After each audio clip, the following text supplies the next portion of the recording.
আসলে উদ্দেশ্যটা তার সন্তানকে কুরবানি করার উদ্দেশ্য না, আল্লাহ পাক তাকে পরীক্ষা করার জন্য, যে আমার বান্দা, আমার খলিল, আমার বন্ধু ইব্রাহিম আমার পরীক্ষায় পাশ করে কি পাশ না করে। মূলত আল্লাহর উদ্দেশ্য নয় যে তার সন্তানের কুরবানি করা, কিন্তু আল্লাহ পাক পরীক্ষা নিচ্ছেন ইব্রাহিম আলাইহিস সালামকে, দেখি আমার ইব্রাহিম আমার পরীক্ষায় পাশ করে কি না করে। মানে আল্লাহ খলিল ইব্রাহিম যতগুলো পরীক্ষায় আল্লাহ পাক ইব্রাহিম আলাইহিস সালামকে নিয়েছেন, সমস্ত পরীক্ষায় আল্লাহর খলিল ইব্রাহিম পাশ করেছে। বলেন সুবহানাল্লাহ। আল্লাহর খলিল ইব্রাহিম আলাইহিস সালামকে শুধু কুরবানি নয়, অনেক কয়েকটা পরীক্ষা করেছিলেন আল্লাহ পাক। আল্লাহ পাক যত পরীক্ষা ইব্রাহিম আলাইহিস সালামকে করেছিলেন, সমস্ত পরীক্ষায় আল্লাহর খলিল ইব্রাহিম পাশ করেছিলেন।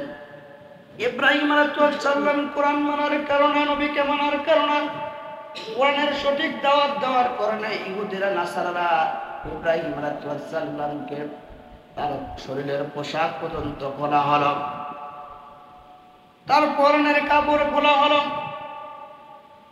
অগ্নিকুণ্ড তৈরি করা হলো, দাউ দাউ করে আগুন জ্বলতেছে। ইয়াজিদের বাহিনীরা ইব্রাহিম আলাইহিস সালামকে কোরআন মানার কারণে, রাসূলের কথা মানার কারণে, সঠিক দাওয়াত দেওয়ার কারণে ইব্রাহিম আলাইহিস সালাম কাফেররা ইব্রাহিম আলাইহিস সালামকে সুন্দর করে আগুনের কুণ্ড বানিয়ে আগুন দাউ দাউ করে জ্বলতেছে। সমস্ত পোশাকগুলো ইব্রাহিম আলাইহিস সালামকে পরে আগুনের মধ্যে ফেলে মারা হলো। আল্লাহ পাক আগুনকে বলে, আগুন আমি আল্লাহ পাক ইব্রাহিম আলাইহিস সালামকে যত পরীক্ষা নিয়েছি, সমস্ত পরীক্ষায় আমার খলিল ইব্রাহিম পাশ করেছে। আল্লাহ পাক আগুনকে বলে, কুল্লা ইয়া নারু কুনি বারদাও ওয়া সালামান আলা ইব্রাহিম। হে আগুন, ইব্রাহিম আলাইহিস সালামের জন্য তুমি ঠান্ডা হয়ে যাও। বেশি ঠান্ডা হলে তার ক্ষতি হবে, এমন ঠান্ডা হোক ফুলের বাগিচা হয়ে যাও। আমার ইব্রাহিম আলাইহিস সালামের একটা পশম শরীরের যেন ক্ষতি না হয়। দাউ দাউ করে আগুন জ্বলতেছে। ইব্রাহিম আলাইহিস সালামকে কাফেররা তাকে ধরে আগুনের মধ্যে ফেলে দিলেন। কাফেরদের চিন্তা হলো, এত আগুন জ্বলতেছে, ইব্রাহিম শেষ হয়েছে, ফেঁকে মেরে এসে কাফেররা চলে গেছে বাড়িতে। কিছুদিন পরে দেখে ইব্রাহিম আলাইহিস সালাম আবার আগের মতো স্বাভাবিক মানুষের মতো চলাফেরা করতেছে। কেন? আল্লাহ পাক তাকে পাশ করিয়েছিলেন, যে আগুনে ফেলে দিয়েছে। আল্লাহ পাক আগুনকে বলেছে, আগুন তুমি আমার ইব্রাহিমের জন্য আরামদায়ক বিছানা হয়ে যাও।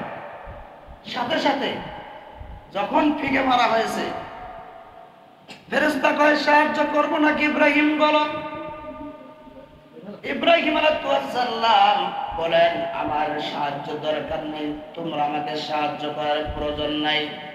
ফেরেশতা বলো, ইব্রাহিম বলো বলো তোমাকে সাহায্য করবো নাকি? আমরা যখন যদি সাহায্য করি, এই কাফেরদেরকে চিরদিনের জন্য বিদায় করে দিয়েছি, তুমি একটা বার বলো। তখন ইব্রাহিম আলাইহিস সালাম বলেন, না, আমি তোমার কাছে সাহায্য চাবো না, আমি সাহায্য চাবো যিনি আসমানের মালিক, তার কাছে আমি সাহায্য চেয়েছি। আল্লাহ পাক যদি আমার আগুনের মধ্যে মরণ হয় আমি মেনে নেব, আমার যদি কাফেরের হাতে মৃত্যু হয় আমি মেনে নেব, তারপর তোমার কাছে আমি সাহায্য চাবো না, সাহায্য চাইতে হবে একমাত্র রবের কাছে। বলেন সুবহানাল্লাহ। সেই ইব্রাহিম আলাইহিস সালাম তার সন্তানকে স্বপ্নের মাধ্যমে দেখাইছিলেন যে তোমার সন্তানকে কুরবানি করো। ইব্রাহিম আলাইহিস সালাম তাই তিনি মেনে চেয়েছেন যে আল্লাহ পাক আমাকে স্বপ্নের মাধ্যমে আমাকে বলেছে, আমাকে অবশ্যই আমার সন্তানকে আমি বেশি ভালোবাসি, বেশি মহব্বত করি, অবশ্যই আমি আমার সন্তানকেও আমি জবাই করতে পারি। আল্লাহ পাক যদি আমাকে বলে অমুক মানুষকে খুন করো, আমি আল্লাহর হুকুমেই আমি মেনে নেব। ইব্রাহিম আলাইহিস সালাম তার সন্তানকে জবাই করার উদ্দেশ্যে আল্লাহ পাক ইব্রাহিমকে বলে নাই, শুধু পরীক্ষা করেছিল যে আমার ইব্রাহিম দেখি তার সন্তানের উপর মায়া হয় নাকি, তার মহব্বত হয় নাকি, দেখি তার সন্তান দিয়ে আমি তাকে পরীক্ষা করে। আজকের মুসলমানেরা আপনার আমার এইরকম যদি পরীক্ষা হয় তাহলে আপনি মনে করবো সন্তান তো থাকবে, আল্লাহ পাক যা বলবে তাই মানবো, তারপরও আমার সন্তান আমার সন্তান থেকে কোরবানি করব না। আল্লাহ যদি যতই পরীক্ষা নেয় তাও আমি সন্তান সন্ততি থেকে কোরবানি করব না। কিন্তু ইব্রাহিম আলাইহিস সালাম আল্লাহর স্বপ্নের মাধ্যমে যখন বললেন, ইব্রাহিম বলতেছেন পৃথিবীর কোন মানুষ আমাকে বাধা দিতে পারবে না, আমার পাড়াপতি বন্ধু বান্ধব আমাদের কেউ বাধা দিতে পারবে না। আমি আল্লাহ রাব্বুল আলামিন যেহেতু আমাকে স্বপ্নের মাধ্যমে বলেছেন, আমি আল্লাহর হুকুম যথাযথভাবে পালন করব, আমার সন্তানকে আমি অবশ্যই কুরবানি করব। সন্তানকে কুরবানি করবে ইব্রাহিম আলাইহিস সালাম। ওই বলেছিলেন গত জুমায় মিনা পাহাড়ের মধ্যে যখন ইব্রাহিম আলাইহিস সালাম গিয়ে যখন পৌঁছলেন, সন্তানকে বলে, ও সন্তান, আল্লাহ পাক আমাকে স্বপ্নের মাধ্যমে বলেছেন তোমাকে কুরবানি করার জন্য। তুমি বলো, তুমি ছোট্ট বাচ্চা, তোমার তেমন বুদ্ধি হয় নাই, তোমার যেটা বয়স হয়েছে ওই বয়সের উপরে তোমাকে ছেড়ে দিলাম।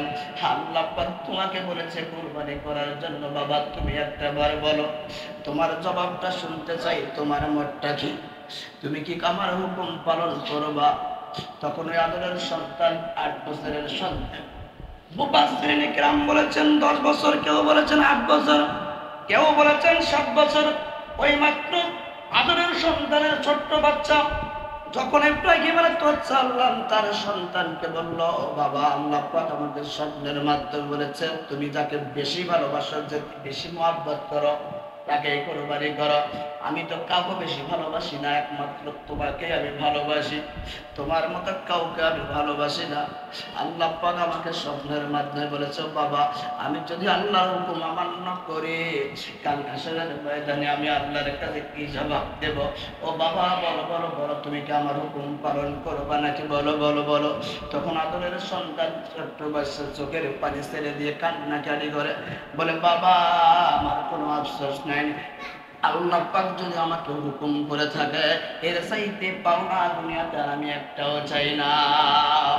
ও আব্বা জান, আল্লাহ পাক যদি তোমাকে হুকুম করে থাকে, তোমাকে যদি স্বপ্নের মাধ্যমে বলে থাকে যে আমাকে কুরবানি করো, আমার কোনো আফসোস নাই, আমার কোনো আপত্তি নাই, আমাকে এখনই ছুরির উপরে ছুরি চালিয়ে দিয়ে, আমার গলার উপরে ছুরি চালিয়ে দিয়ে আমাকে জবাই করেন। তখন হাজরের সন্তান বলতেছে, আব্বা জান আপনি এখনই তৈরি হয়ে যান, এখনই আমার গলার উপরে ছুরি চালিয়ে দেন। ইয়া আবাতি ফাআল মা তুমারু সাতাজিদুনি ইনশাআল্লাহু মিনাস সাবিরিন। ও আমার পিতা, আল্লাহ পাক যদি তোমাকে হুকুম করে থাকে 1 মিনিটও দেরি করবে না, 1 সেকেন্ডও দেরি করবে না, এখনই তাড়াতাড়ি করে আমার গলার উপর ছুরিয়া চালিয়ে দেন। আপনি অবশ্যই ধৈর্যশীল রূপে আপনি অবশ্যই দেখতে পাবেন। আদরের সন্তানকে সুন্দর করে হাত পাগুলো বাঁধলেন, পাগুলো বাঁধলেন, যখন জমিনের মধ্যে শোয়ালেন, যখন ইব্রাহিম আলাইহিস সালাম ছুরিটা যখন হাতের মধ্যে নিলেন, এত হীরার মতো ধারের ছুরি, যখন ছুরিটা যখন হাতের মধ্যে নিলেন, আসমান কাঁদে, জমিন কাঁদে, আরশের কুরসি কাঁদে, ও ফেরেশতারা কাঁদে, সবাই কান্নাকাটি করে যে ইব্রাহিম তো হাতে ছুরি নিয়ে আছে, জবাই না করা পর্যন্ত সন্তানকে ছাড়বে না। তখন আল্লাহ পাক জিবরাইলের মাধ্যমে হযরত ইব্রাহিম আলাইহিস সালাম যখন ছুরিটা হাতের মধ্যে নেন, আল্লাহ পাক আরশে আজিম থেকে ছুরিকে বললেন, ও ছুরি আমার ইব্রাহিম আলাইহিস সালাম, আমি তাকে স্বপ্নের মাধ্যমে বলেছি ইব্রাহিম আলাইহিস সালাম ছুরি হাতের মধ্যে নিয়েছে, ও ছুরি তুমি বেয়াদবি করস না, বেয়াদবি করস না। আমি ইব্রাহিম আলাইহিস সালামকে মাত্র পরীক্ষা করার জন্য আমি স্বপ্নের মাধ্যমে তার সন্তানকে কুরবানি করার জন্য আমি বলেছি, ও ছুরি একটা বেয়াদবি করো না, একটা পশম যেন আমার খলিল ইব্রাহিম তার সন্তান ইসমাইলের যেন একটা পশম যেন না কাটা যায়। ফেরেশতারা কাঁদে, যখন ছুরি হাতে নাড়লেন, আসমান কাঁদে, জমি কাঁদে, আরশের কুরসি কাঁদে। এত সুন্দর ধারের ছুরি, হীরার মতো ধারের ছুরি, যখন ইসমাইল আলাইহিস সালামকে সুন্দর করে শুয়ে যখন তার কল্লাটা কিবলা মুখ করে দিলেন, তখন ছুরি হাতের মধ্যে নিলেন, ছুরি যখন গলার উপরে চালিয়ে দিবেন, এত জোরে বিসমিল্লাহ আল্লাহু আকবার বলে যখন ইব্রাহিম গলার মধ্যে ছুরি চালিয়ে দিল, এত সুন্দর ধারের ছুরি, একটা পশম কাটলো না, একটা অঙ্গ কাটলো না। ইব্রাহিম আলাইহিস সালাম মনে মনে চিন্তা করলো, এই ছুরি তো অনেক ধার, এত সুন্দর, আমি নিজে ধার দিয়ে নিয়ে এসেছি, এই ছুরি আবার কেন কাটেন আল্লাহ? আমি বলি পরীক্ষার মধ্যে ফেল হয়ে যায়। আবার বিসমিল্লাহ আল্লাহু আকবার বলে যখন দিলেন, কাটলেন না। আবার বিসমিল্লাহ আল্লাহু আকবার বলে যখন দিলেন, কাটলেন না। চতুর্থবার যখন বিসমিল্লাহ আল্লাহু আকবার বলে যখন কাটলেন, রক্তগুলো পড়তেছে। ইব্রাহিম আলাইহিস সালামের চোখটা বাঁধা। ইব্রাহিম আলাইহিস সালাম চিন্তা করতেছে, আমার হাতের মধ্যে তো রক্তগুলো পড়তেছে, আমার চোখটা মনে হয় বাঁধা, আমার চোখটা তো বাঁধা, আমার সন্তান গর্ভবতী হয়েছে, আমি আমার স্ত্রীর কাছে কি জবাব দেব? আমি তো আমার স্ত্রীর কাছে বলে গেছি যে বাদশারা দাওয়াতে যাব, আমার সন্তানকে যদি তার মা না দেখে হয়ে যাবে পাগলানি, কান্নাকানি করবে।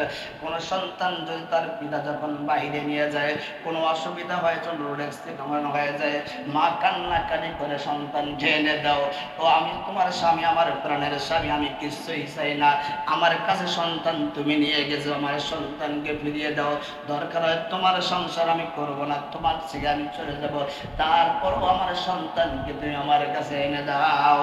ইব্রাহিম আলাইহিস সালামের তার সন্তান ইসমাইল বলেন, আব্বাজান আপনি তো আমার মার কাছে বলে গেছেন বাদশার দাওয়াতে যাব, আপনি যদি আগে বলতেন যে আল্লাহর হুকুমে কুরবানি করতে হবে, আমার মার দুই গালের মধ্যে দুটা চুমু খেয়ে আসতাম, ঠোঁটের মধ্যে চুমু খেয়ে আসতাম, কপালের মধ্যে চুমু খেয়ে আসতাম। যেহেতু আপনি বলেন না,